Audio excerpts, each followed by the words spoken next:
सोने की ईंट।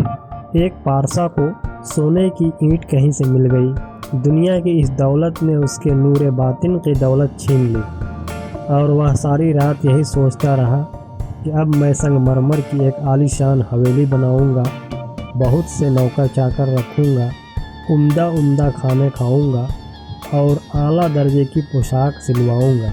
गर्ज वह ख़याली दुनिया में खो गया, न खाना पीना याद रहा और न ज़िक्र हक। सुबह को उसी ख़याल में मस्त जंगल में निकल गया। वहाँ देखा कि एक शख्स एक कब्र पर मिट्टी गूंद रहा है ताकि उससे ईंटें बनाए। यह नज़ारा देखकर पारसा की आँख खुल गई और उसको ख़याल आया कि मरने के बाद मेरी कब्र की मिट्टी से भी लोग ईंट बनाएंगे। आलीशान मकान, आला लिबास और उम्दा खाना सब यहीं धरे के धरे रह जाएंगे। इसलिए सोने की ईंट से दिल लगाना बेकार है। हाँ, दिल लगाना है तो अपने खालिक से लगा।